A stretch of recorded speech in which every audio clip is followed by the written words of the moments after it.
Managing student invoices can be a complicated process for tutoring companies. You may have charities and education grants working with dozens or hundreds of students, or divorced parents needing new payment arrangements. We address this with our feature, Patrons. At ArcPlatforms, the client is the individual who is responsible for the student.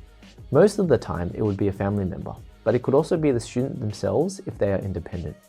In general, clients would be responsible for the invoices, but that is not the case if they have a patron. A patron, which could be a charity, government organization, or in some cases a separated parent, they would be able to sign into their own account on ArcPlatforms and be solely responsible for paying the invoices of the students they are connected to. Let's dive into this. So on the View All Patrons page, we have two patrons. We've got AAA Education Grants as well as Daniel Jones. So AAA is most likely some sort of charity who are paying for invoices from two students, David and Cho. And then we have Daniel Jones, who's most likely a separated parent or just someone who's responsible for paying just the invoices of Aaron, and they're not dealing with the lesson logistics. So if we click on the specific patrons, we can look at their personal details. So this is pretty generic stuff like name, email, the address where they're from. We can also see their invoice students. Now, in the situation that the patron is some sort of charity, then you might have dozens or even hundreds of invoiced students over here. So here they have all the other normal features of a client where I'll be able to add their payment method, look at all the past invoices, as well as add credit as well.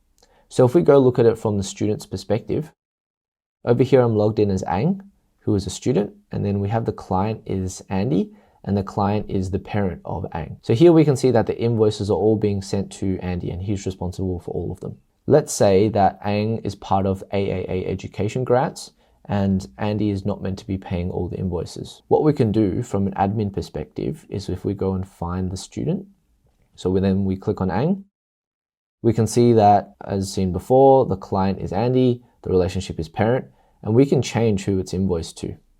So here I'm going to select AAA Education Grants, and if we click submit, then we'll see that the invoice is now being invoiced to AAA Education Grants. So if we go back to the patrons page and then click on AAA Education Grants, we can see that Ang is part of our invoice students. And if we scroll back to look at Ang, we can see that the new invoice is sent to AAA Education Grants. So now whenever Ang gets a new invoice, it'll be directly sent to AAA Education Grants, and Andy, who's the client, does not have to worry about that. If you like the product, have any feedback or new feature suggestions, please check the link in the description below to book a chat with us. Otherwise, check out our Feature Spotlight playlist or watch another video here.